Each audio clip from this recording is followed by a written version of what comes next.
Musalia Mudavadi once again visited Nyandarua, where he faulted politicians peddling rumors over the Huduma number cards. Emmanuel Toast is going to give us this story. Another Sunday, and it was another day of politics in churches. This time around, drama in Nyeri County.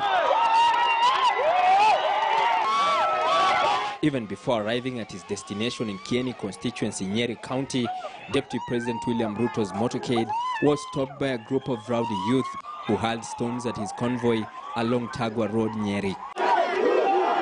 The DP, who held rallies in Nyeri, castigating his opponents for erecting roadblocks to stop him from his journey to State House next year. Hata ingawaje wamejaribu kufunga barabara, wamejaribu kupanga vijana atuwalete fujo, safari ya kuhakikisha ya kwamba tumewaweka katikati ya mipango ya serikali haiwezi kusimama. Siku wameleta Raila, hatukuuliza yeye, bora anasuia tukileta Ruto wetu. However, some leaders have accused the DP of propagating propaganda. Somebody is planting the seed of war, discord in this country. Na ameanzia huko Mlima Kenya. Badala ya kusema ukweli na kufuata ile rais anasema na anafanya, yeye ameenda kutafuta sympathy hapa, kutafuta sympathy pale. He should not bring his frustrations because his support in the mountain is waning. He should not bring that frustration to try and cause mayhem. On his part, ODM leader Raila Odinga, while attending a church service at PAG Church Hadi Karen, expressed confidence that BBI Reggae will bounce back. BBI ilikuwa nataka vile kuleta usawa kwa sababu kwa upande ya ugavi ya rasilimali. Kwa hivyo sasa hiyo BBI tumeweka kando kidogo. Hiyo Reggae imeenda half time.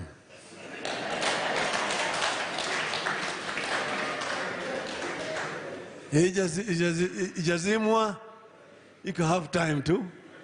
Wanafanya mazoezi because nobody can.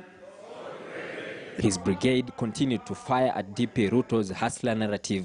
Nasikia ni kama ile mrembo msichana anasema ati ukiniona kwa nje I have an inner beauty. Sasa wale wengine wanasema ukiniona nje niko tajiri, ako na inner poverty. Wanatoa list unasema hapa 70% tu ndio yangu na pia kuna zingine hata wamesahau. Yaani hiyo ndio kuomoka. Lakini sasa kwa nini unajifanya maskini? Kwa nini ujifanye maskini? This comes as the ANC leader Musalia Mudavadi toured Nyandarua County in search of votes. He told Kenyans to be wary of politicians, out to hoodwink them. He cited the issue of Huduma number. Huduma namba ni program nzuri ya serikali. Lakini sheria za kupiga kura hazijabadilishwa na bunge. You must still use the voters, your ID, and go and use it for voting. The Huduma number is a process. Lakini hatujafika kiwango ambapo bunge letu limebadilisha sheria kwamba tutatumia Huduma number. Emmanuel To, KT News, Nairobi. Thank you very much, Emmanuel To, for that story. And just a reminder of who our guests are today. In the studio, we have Michael Agwanda, political analyst, Gloria Oroba, youth policy analyst. We have Kevin Osido, governance expert. And via Zoom, we have Kasim Tandaza, who's a Matungu member of parliament, ANC deputy party leader. Now, of course, we've heard, particularly last week, religious leaders coming out to talk about this sort of thing, urging political leaders to tone down and, of course, not turn pulpits into political platforms. But as you have seen in that story, literally the same thing keeps on happening. And this time, chaos was involved. A tiny church in Kieni, Nyeri County, was yesterday turned into a theater for political intolerance that pitted President Kenyatta's supporters against those of his estranged deputy president William Ruto. The rival groups clashed in a chaotic day of drama amid claims of state involvement in fracas.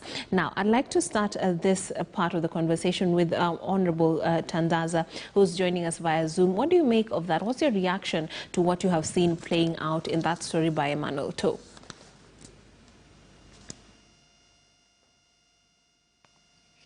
Honorable Tandaza, can you hear me?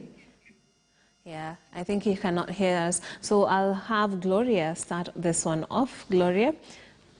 I think it's very unfortunate Yes. that we are seeing these kind of things, particularly because we are 10 months into the next general election. There's a lot of intolerance. And as much as it's working in the favor of the Deputy President, William Ruto, in terms of sympathy votes, I'm really wondering who is the strategic advisor of the Kieleweke team. Because for you to block the roads, you know, we saw images on social media of the roads that were leading to this church actually blocked because apparently, allegedly, the CDF chair, or I don't know who, had decided they are going to start construction at that particular night. And then we saw people actually throwing stones, you know, at the motorcade. And first of all, let me just say that I'm glad that Standard Group and KTN is not one of the media houses that chooses to have a political divide, because some of the other media houses had a very biased reporting of the same. And what we don't realize is that we are heightening, we are actually raising the temperatures by this kind of dealings. We saw previously that funerals where William Ruto was attending, we saw one funeral where they actually went and took down the tents and everything. It's really becoming an issue of, as much as I do not subscribe to your ideology, as much as I'm not part of this Hustler Nation movement, we are both Kenyans and we both have a right to live in this country.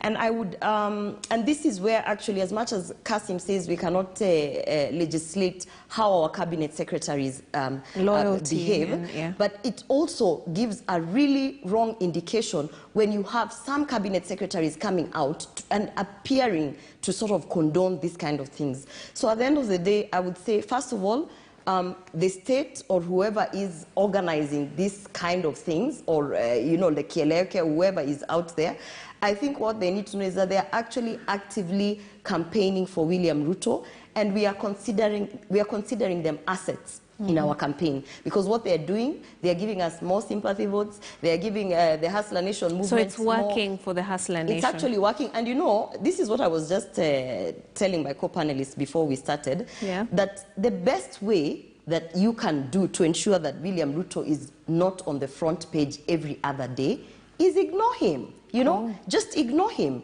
You know, you go ahead and sell. I've seen Gladys Wanga talking about, you know, tunatafuta sympathy votes, what. How about when you get that opportunity to stand in front of people, sell the Buy Kenya, Build Kenya, which you subscribe to through Raila Odinga. Sell whatever it is that you want to sell. If it's the Building Bridges initiative, we've seen that one has died. But don't stand there and become our strongest assets in our campaign for the Hustler Nation movement by hurling, you know, insults, by organizing this kind of chaos. Because at the end of the day, the only thing that's happening, if 3 weeks ago William Ruto was at 51, 52, 53%, if we were to do a poll today, we are hitting 70%. Okay. Yeah. Okay. If we were to, if we is the Hustler Nation, and we you, is the Hustler Nation Gloria, movement. you just said you're not a part of it. Those who subscribe to that ideology can see that we, yes. Okay, Mr. Agwanda, you have seen what has transpired here, the chaos that you know, ensued after they tried to block and even stone the Deputy President's convoy. While Gloria has elicited that reaction from us all, she does have a point. When you look at the papers, the front pages have the Deputy President. Even while the President is roped in, he's not an active, you know, part of these articles. It's all about the DP. Raila is on the side of the Daily Nation. So is it true that while some of these efforts are meant to hold him, they actually are boosting his publicity? Trix, what happened in Nyeri, especially in Kieni, the attack of the convoy of the Deputy President, should be condemned with the strongest term possible. I do not want to see a country where people go to a general election with the violence nature that we saw in 2007 and 2008. The violence, the whistles of violence doesn't get louder.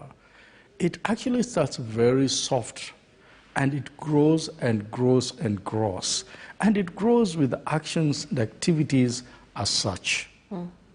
We cannot allow politicians to to hire goons and hecklers and stone throwers to start challenging people we see as the opposition or people we see as worthy competitors.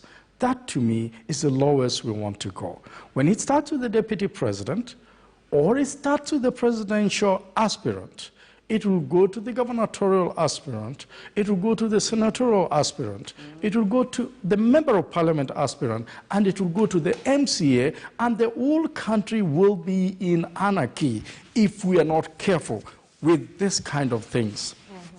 But I'm also surprised that the same thing is happening in Nyeri. You remember a few years ago, Honorable Raila Amolo Odinga was running for president.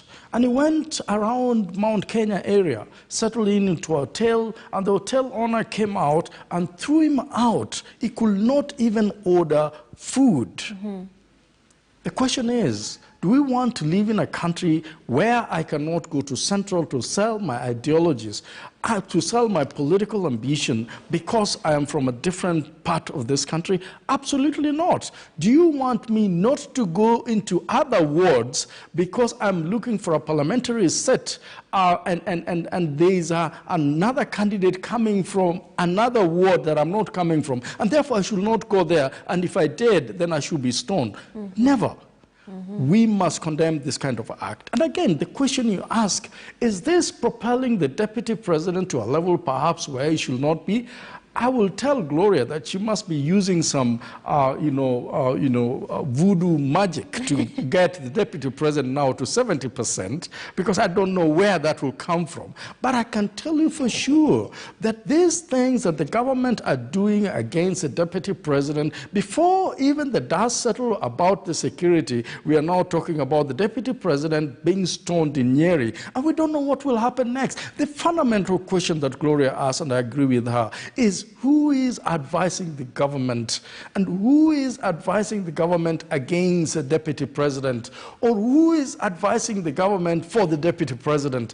If they're advising the government for the deputy president, they're doing a good job, a good job. And actually, a number of people today are saying that the government is hugely campaigning for the deputy president to be the next president of the Republic of Kenya, while we are saying that their relationship is sour and the government is not with them. I see a conflict, and I think this is what Honorable Mtandaza was saying. And sometimes you wonder, when a government has refused to fire the ministers that are associated with the deputy president, the government is frustrating the deputy president to an extent where people are getting sympathy votes, is getting sympathy votes from them, and doing all manner of things to put him in the headline every single day. Are they campaigning for him, or they are not campaigning for him? And I think the answer is yes, they're really campaigning for him to be the president of the Republic in 2022. Yeah, whether it is by design or by fault. Now, Mr. Osido, what do you make of this? What's your reaction to this? It is actually a picture of intolerance, political intolerance. It actually is, but before I get into that, let me just debunk this issue about legislating how cabinet secretaries are supposed to engage and all that. There is actually an existing, not really statute, but policy called the Code of Conduct for Civil Servants. In Swahili, it is called the Muongozo. Let me not dwell on that tricks because we don't have that time, and that discussion already went. So what is happening between cabinet secretaries and within cabinet is purely because of the wars that are going on between the president and his deputy. And if these two gentlemen can actually hush these kind of confrontations, we will see that also playing within CSS. And so it is important for us to note that there is a structured way in which civil servants, public officers, cabinet secretaries are supposed to engage, and that the hiatus between, the issues between the president and his deputy are the sole reasons and purposes why we have all these issues going on. Now, the National Cohesion and Integration Commission, TRICS, has actually highlighted about 11 counties that are going to be hotspot counties as we head towards 2022 general elections. Quite interesting to note that areas like Mount Kenya have not been perennially very politically intolerant. And if we were to look at the details around preparedness for 2022 elections, I really sympathize with with our people, that's the common citizens, and empathize with the Deputy President, because I do not remember the last time the DP spoke about COVID-19.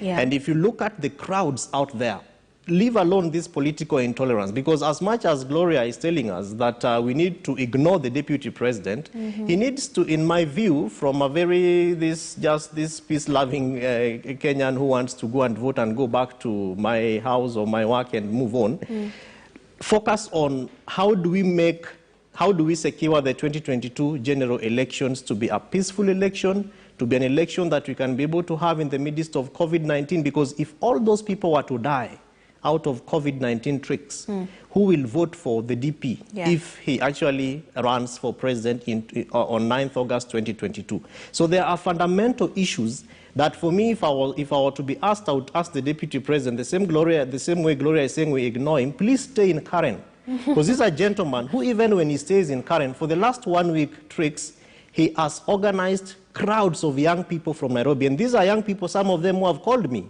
Mr. Osido, we are going to meet with the DP. What message do you think we can pass and all that? More than thousands of people who troop into Karen to be hosted against COVID-19 safety protocols of not more than 30 people in any gathering. Of course, this can be said of the president. It can be said of the former prime minister who has also been to Mount Kenya meeting with leaders, private sector, and all that.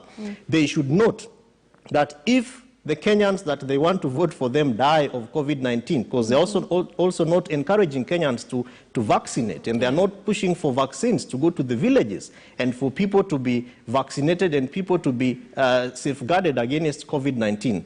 If we were to look at those basics, tricks, we would not be seeing all this political intolerance. In my view, in fact, I think that probably the Deputy President could be looking for sympathy, votes and sympathy narratives from Kenyans. Because if he just stayed where he is supposed to stay, so and if all these politicians stayed where they are supposed to be staying, we would not be seeing all these, struggles and all these challenges and all these heavy intolerance that we see in the counties. Okay. Nyeri, now you see again, now you see. Okay. When you spoke, Gloria, to be honest, I know Gloria has a very well-scripted Tanga notes that he wants to send to us, and that if other people don't say what he thinks we need to be saying, he wants to push them to us. I feel like we are you digressing. interfering on my time? Let's get back to the issue. Don't be hostile. But you spoke and I was silent. Okay. I want to say that we should focus on the vaccinations. Now I would like to get the opinion of Honorable Tandaza on this topic, the shame of Uhuruto men in church fight. Now, a tiny church in Kieni, Nyeri County was yesterday turned into a theater of political drama that pitted President Kenyatta's supporters and those of the Deputy President. The rival groups clashed in a chaotic day of drama amid claims of State House involvement. Honorable Tandaza, what is your reaction? My reaction is that we are sitting on a time bomb, and unfortunately, it has started exploding. These clashes we are talking about, this confrontation we are talking about, they were done by the youth, who essentially should have been engaged somewhere doing meaningful work, and even if it's on a Sunday, they would have been working the whole week, and now they would be probably trying to see whether they can clean their sitting room and whatever, or even go to church themselves, or go for a picnic somewhere. But what is happening is that one pays youth to come to the streets to cheer leader, to welcome and do all the cheerleading. Those youths are paid. If you don't know, if you have not been a politician, I am myself. And then one pays another group of youth to throw stones. So what are we talking about here? We are talking that we've created some work, so to speak, but I'm putting that work in quotes. You are paying somebody to throw stones, and another one is paying other youth to come to the streets. Is that the way we would want to go forward in this country? Are those especially now, I'm talking of those who are in power right now, the president and his deputy. We cannot ignore that they are the ones running this country, and they have been doing that for the last 9 years, not in the last 2 years. for the last 9 years. Is this where they wanted this youth to be in this era, 2021, heading to 2022 and beyond? That is the question we'll be asking ourselves. Thank you very much. Yeah. When it comes to campaigning the government or the system, in a way, from where I sit, they're actually campaigning for the deputy. From all the actions, from security withdrawal, from whatever, trying to make him not fly with no reason, going out for no specific. All this, Agwanda has put it so well. But for sure, the time bomb that we are having now went to the general election, where, God willing, if God keeps me up there, I will also be participating, is the way the youth are going to be employed going to the general election. There seems to be now an enterprise of employing youth for disruptive purposes. And that is what is actually worrying me, and it should worry every leader. It should worry every Kenyan. When those chaos erupt, it will not be about the youth. Even for those who are going to their places of work, they might not be having that clear way to go to the place of work. That Mama Mboga who will be selling those tomatoes we are talking about, they are going to be trampled upon. She will not be having, she's going to lose that merchandise by the kiosk, by the roadside. That is the problem. True, it will hurt both the hustlers and the well-to-do and everyone involved, the entire country, if it is not brought into control this early. Thank you so much. That is Honorable Kasim Tanzanza, Matungu Member of Parliament and ANC Deputy Party Leader, who's joining us via Zoom from Kwale. We also had Kevin Osiro, Governance Expert. We had Gloria Oroba, Youth Policy Analyst, and Michael Agwanda, who's a Political Analyst. Thank you so much for making the time to join us this morning. That brings our political discussion of the day to a close. On the other side, we shall be talking about the possibility of vaccine production here in Africa and in Kenya, and of course the importance of ensuring that our masses are sufficiently vaccinated. In Africa, we are now sitting at less than 3%, while the more developed nations are above 60%.